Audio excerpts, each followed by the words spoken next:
Hi everyone, DJ here. Welcome back to the channel. For context, I'm a blind gamer and I'm really tired. I just got home from work and playing Diablo for a couple hours. So, how is Diablo 4 from a fully blind player's perspective after roughly 2 weeks, right? Well, the initial impressions were pretty good. The accessibility is top notch. The screen reader reads pretty much everything you need it to. The item loop sounds and other sound effects that help assist us are very well done. Now, 2 weeks later, what's happening, right? I'm starting to see several fully blind players complete the campaign, either solo or maybe in a group. I'm not entirely sure on the nuances there.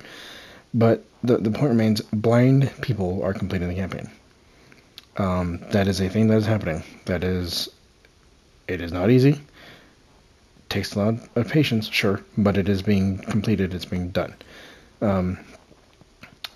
Which is something I haven't seen for a long time. I personally have not seen the amount of attention a game has received, like Diablo 4, from the blind or vision impaired crowd in years. I don't even know if The Last of Us Part 1 or Part 2 got this much attention, honestly, because I see it everywhere. Reddit, Twitter, social, a lot of different socials, right? Even comments on this channel and Discord. There's a lot of blind or vision impaired people trying the game.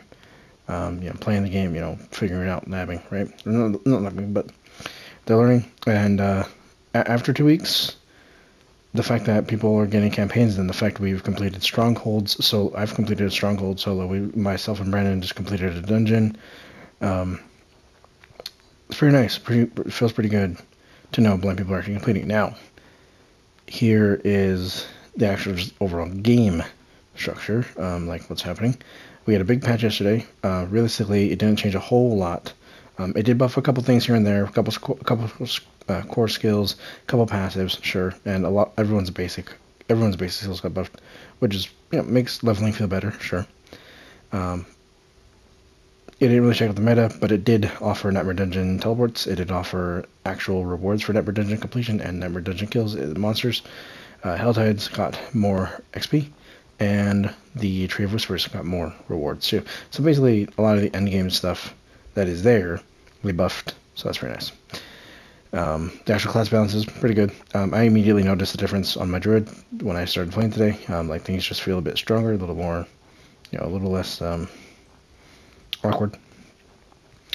I'm trying to think. The only thing that I am personally, so the only accessibility feedback I can provide at this point, since the game's been out, is I would appreciate to know when a boss or / elite is staggered or invulnerable or whatever status effect they have. I don't care what I apply to them. I know what I'm applying. I know I'm applying vulnerable or stun or whatever. I would like to know when they are buffed or debuffed by certain things.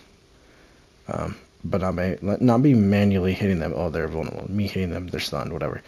But to know, okay, they're in a barrier because there's the affix they have, or the boss is staggered, things like that. For example, we were in a dungeon with myself, Wolfie, and Brandon, all three of us fully blind, and a sighted friend named Stella, and he basically had to call out when the boss was staggered, which in itself wasn't a problem because, again, group play, not a big deal. And it was kind of nice, he's like, hey, they're staggered, cool, awesome. But as far as a fully true solo experience for a blind player, we don't know when they're staggered unless there's a sound effect I haven't noticed to indicate stagger. So those are my thoughts. Hope you guys enjoyed. Quick and to the point. Thanks again for watching. See you guys. Oh, my son's awake.